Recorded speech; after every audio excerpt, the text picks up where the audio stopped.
Hello hi, मैं अनुराधा आपके अपने चैनल एसएससी मैथ अनुराधा पर आपका स्वागत करती हूँ। तो आज मैं आपको बताऊंगी कि अगर आपने 10वीं पास करी है, 12वीं पास करी है या ग्रेजुएशन कर सकी है और अगर आप सरकारी नौकरी की तैयारी करना चाहते हैं तो आज हम एसएससी का पूरा नाम स्टाफ सिलेक्शन कमीशन है। यह भारत सरकार के अधीन एक संगठन है। एसएससी की स्थापना 4 नवंबर 1975 में हुई और एसएससी का मुख्य कार्य क्या है? केंद्र सरकार के विभिन्न मंत्रालयों, विभागों और कार्यालयों में योग्य उम्मीदवारों का परीक्षा से चयन करना। एसएससी पास करने के लिए हमें सही तैयारी की जरूरत है और सही रणनीति बराबर सफलता। एसएससी में अब हम बात करेंगे कि एसएससी में कितने एग्जाम होते हैं। एसएससी में कुल 9 प्रमुख एग्जाम होते हैं। First, SSC CGL combined graduate level. यह एसएससी की मुख्य परीक्षा जो होती है 10वीं पास भी निकलती हैं, 12वीं पास भी निकलती हैं और ग्रेजुएशन पास भी निकलती हैं। एसएससी के में निम्न एग्जाम होते हैं। पहला, SSC CGL combined graduate level. SSC CHSL 10+2 level, यानी कि इसमें 12वीं पास चाहिए आपको। SSC MTS multi tasking staff. SSC GD constable GD. SSC CPO, इसमें sub inspector in Delhi CAPFs. SSC JE junior engineering. फिर SSC stenographer grade C and D. SSC selection post various post. SSC phase 10 exam विभिन्न भर्तियों। ये SSC phase 10 जो होता है या phase 11 या अभी एसएससी फेज 10 एग्जाम विभिन्न भर्तियों के लिए होता है। अब हमने ये तो देख लिया कि हमारे एसएससी में कितने एग्जाम होते हैं। अब मैं इसमें ये बताऊंगी कि एसएससी के अंतर्गत कौन कौन सी वैकेंसी के लिए क्या क्या योग्यता चाहिए और उसमें मेजर पोस्ट क्या होती हैं। तो एसएससी के अंतर्गत आने वाली मेजर पोस्ट, पहला 10th लेवल पर अगर आप 10वीं पास हैं तो आप एसएससी एमटीएस का एग्जाम दे सकते हैं, एसएससी जीडी कांस्टेबल का एग्जाम दे सकते हैं और एसएससी सिलेक्शन पोस्ट का एग्जाम भी दे सकते हैं। और इनमें मेजर पोस्ट कौन कौन सी होती है? अगर आप एसएससी एमटीएस के थ्रू लगे तो आप पियोन बन सकते हैं, constable, clerk, typist, type post. इसके बाद हमारा अगर आपने 12th पास कर रखी है तो आप एसएससी सीएचएसएल का एग्जाम दे सकते हैं, एसएससी स्टेनोग्राफर का एग्जाम दे सकते हैं और एसएससी सिलेक्शन पोस्ट का एग्जाम दे सकते हैं। और इसमें मेजर पोस्ट होती हैं clerk, LDC, DEO, steno, clerk, type post. अब जिन्होंने ग्रेजुएशन कर रखी है, स्नातक कर रखा है या बीए, बीटेक वगैरह कुछ भी कर रखा हो ग्रेजुएशन के नाम पे, वो एसएससी की सबसे बड़ी परीक्षा सीजीएल का एग्जाम दे सकते हैं और एसएससी सीपीओ का एग्जाम, एसएससी सिलेक्शन पोस्ट का भी एग्जाम दे सकते हैं। इसमें मेजर पोस्ट होती हैं inspector, SI, GST inspector, SI inspector, assistant clerk. इसमें बहुत सारी एसएससी सीजीएल का एग्जाम जब आप देंगे तो इसमें बहुत सारी पोस्ट होती हैं। इतना मैं लिख नहीं सकती थी यहाँ पर। आगे जब मैं वीडियो बनाऊंगी एसएससी सीजीएल के लिए, नेक्स्ट वीडियो, उसमें मैं आपको पूरा बताऊंगी कि एसएससी सीजीएल में कौन कौन सी पोस्ट होती हैं। अब डिप्लोमा, और जिन्होंने डिप्लोमा कर रखा है इंजीनियरिंग लेवल की जो जॉब होती हैं, जिन्होंने इंजीनियरिंग कर रखी है उनके लिए एसएससी जेई एग्जाम निकलता है और इसकी मेजर पोस्ट होती है junior engineering, civil, mechanical, electrical. अब हमने देखा कि एसएससी में कौन कौन सी पोस्ट निकलती हैं, उनकी मेजर कौन सी वैकेंसी निकलती है और उसमें कौन कौन सी मेजर पोस्ट होती हैं। अब हम यह देखेंगे इसमें कि एसएससी एग्जाम की योग्यता क्या होती है, उसकी आयु सीमा क्या होती है और इसकी अन्य जानकारी। एसएससी सीजीएल परीक्षा का नाम है अपना एसएससी सीजीएल। इसकी योग्यता, आपने अगर स्नातक कर रखा है किसी भी मान्यता प्राप्त विद्यालय से और आपकी उम्र 18 से 32 वर्ष है तो जनरल कैटेगरी में अगर आपकी उम्र 18 से 32 वर्ष है 32 वर्ष है तो आप इसका फॉर्म भर सकते हैं। और आयु में जो रिजर्व कैटेगरी होती है ओबीसी, उनको 3 वर्ष का छूट मिलती है इसमें।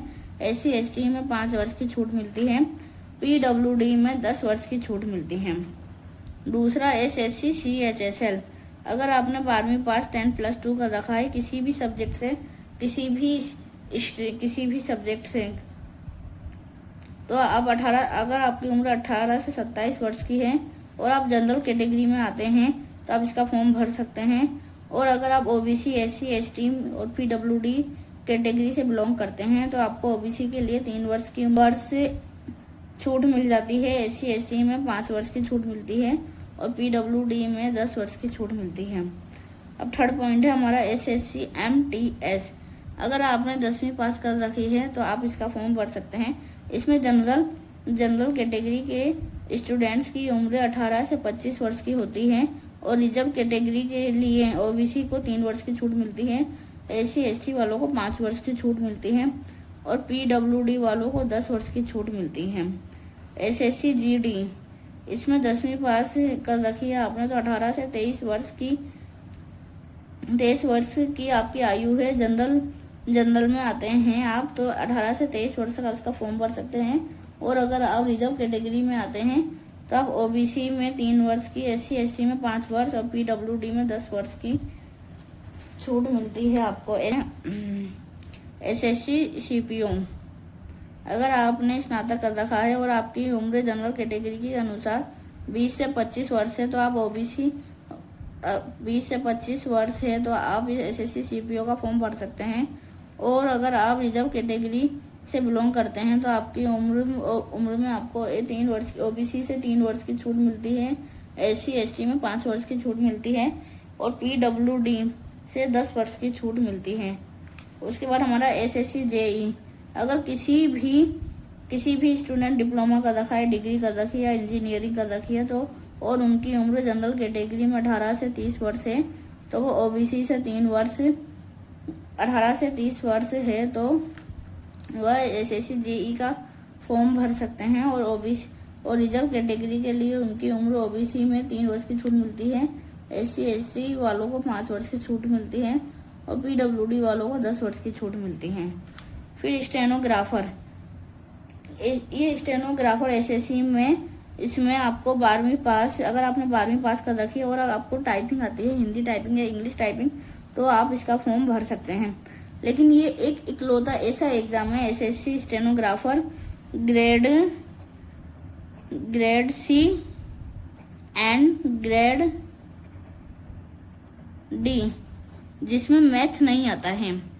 अगर आपकी मैथ कमजोर है तो आप एसएससी स्टेनोग्राफर का जॉब ले सकते हैं, इसमें मैथ नहीं आता है। और अगर आपने 12वीं पास कर रखी है और आपको हल्की फुल्की टाइपिंग आती है तो आप इसका फॉर्म भर सकते हैं। इसके लिए आपको जनरल कैटेगरी में 18 से 30 वर्ष तक आप फॉर्म भर सकते हैं। अगर आप रिजर्व कैटेगरी से हैं, ओबीसी को इसमें 3 वर्ष की छूट मिलती है, एससी एसटी में 5 वर्ष की छूट मिलती है और पीडब्ल्यूडी में 10 वर्ष की छूट मिलती है। उसके बाद हमारा नेक्स्ट एग्जाम है एसएससी सिलेक्शन पोस्ट।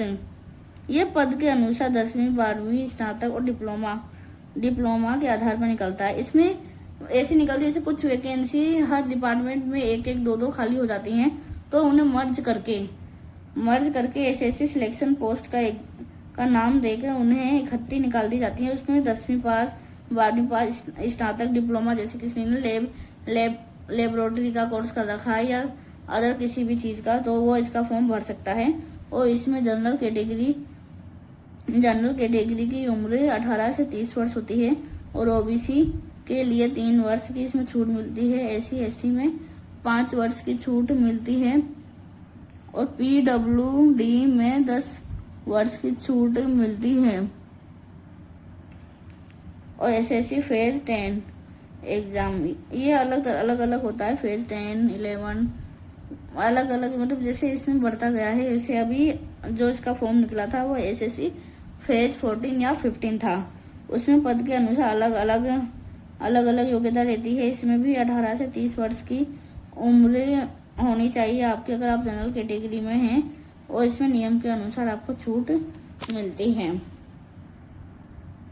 अब मैंने आपको ये बता दिया कि एसएससी में कितनी पोस्ट निकलती हैं, उसमें क्या क्या योग्यता होती है और उसमें कितनी उम्र चाहिए आपको। अब आपके दिमाग में एक बात आ रही होगी कि एसएससी के बारे में मैंने आपको सब बता दिया कि इसमें इतनी एग्जाम होते हैं, इसकी इतनी योग्यता होती है, इसमें इतनी उम्र चाहिए रहती है।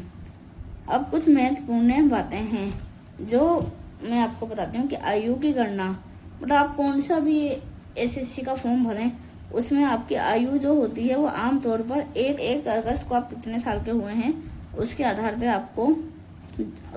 पर आपका फॉर्म भरा जाता है। सभी भर्तियों में केंद्र सरकार के मंत्रालयों, विभागों और संगठनों में इसकी भर्तियां होती हैं एसएससी की। आवेदन, और आप एसएससी का फॉर्म भरना चाहते हैं तो ये फॉर्म केवल आपको ऑनलाइन आवेदन करना पड़ेगा, ऑफलाइन माध्यम से इसका आवेदन नहीं होता है। तो आवेदन केवल ऑनलाइन माध्यम से एसएससी की आधिकारिक वेबसाइट ssc.government.in पर होते हैं। अलग अलग परीक्षाओं का सिलेबस और चयन प्रक्रिया अलग अलग होती है। अब बच्चों इसमें आप ये बताओ, अगर आपने 10वीं पास कर रखी है, 12वीं पास कर रखी है और आप ग्रेजुएट हैं तो आपके लिए सबसे इजी जॉब है इसमें एसएससी की, जो हर साल कैलेंडर जारी करती है और उसके आधार पर अपनी वैकेंसी लेती है। भरवा के अपने खाली पदों पे वैकेंसी का फॉर्म भरा के आप एग्जाम दो इसमें और अपनी एक नौकरी सुनिश्चित करिए। और हाँ बच्चों, मैं आपको एक बात और बता रही हूँ कि एसएससी में जितनी भी जॉब होती हैं उसमें आपकी सैलरी 25,000 से लेकर 80,000 तक होती है। उसमें आपको बहुत अलग अलग तरीके के फायदे भी, फैसिलिटीज भी मिलती हैं। अब मैं एसएससी एग्जाम की विशेषताएं। केंद्र सरकार की नौकरियां पाने का सुनहरा मौका मिलता है आपको। इसमें पारदर्शी और निष्पक्ष चयन प्रक्रिया होती है। अच्छी सैलरी और सुविधाएं जैसे डीए, एचआरएम, मेडिकल सुविधाएं भी आपको मिलती हैं और करियर में ग्रोथ, बेहतरीन अवसर मिलते हैं। अगर आप एसएससी की तैयारी कर रहे हैं तो यह वीडियो आपके लिए बहुत ज़्यादा ज़रूरी है। इसमें मैंने आपको एसएससी क्या है इसके बारे में पूरी जानकारी दी है कि उसमें कौन कौन से एग्ज़ाम होते हैं, उनकी क्या योग्यता होती है और उसमें क्या उम्र मांगते हैं। और इसमें अब नेक्स्ट वीडियो में आपकी नेक्स्ट वीडियो आपकी एसएससी सीजीएल के बारे में लेके आऊँगी कि एसएससी सीजीएल में कौन कौन सी वैकेंसी आती हैं, एसएससी सीजीएल में कितने प्रकार की पोस्ट होती हैं, क्या सैलरी होती है, उम्र सीमा क्या होती है, इन सब की जानकारी मैं आपको नेक्स्ट वीडियो में दूंगी। अगर आपको वीडियो अच्छी लगी है तो चैनल को सब्सक्राइब करें, वीडियो को लाइक करें और ज़्यादा से ज़्यादा लोगों को शेयर करें जिससे उनको भी इसके बारे में पता लग सके और वो भी अपनी तैयारी कर सकें। आप मेरे को कमेंट में बताना बच्चों की ये वीडियो आपको कैसी लगी। अगर आपका कोई और क्वेश्चन भी है, कोई डाउट है तो आप मेरे को कमेंट सेक्शन में बताना, मैं आपके हर कमेंट का जवाब दूंगी। और वीडियो आपको मैं एक बार फिर से कह रही हूँ, अगर आप ऐसे ही वीडियो और पाना चाहते हैं जिसमें मैं आपको एसएससी, बैंक, रेलवे सभी प्रकार की जानकारी के लिए आप एसएससी मैथ अनुराधा चैनल को सब्सक्राइब करें और वीडियो को लाइक करें जिससे आपको सभी प्रकार की गवर्नमेंट जॉब की जानकारी आपको मिल सके।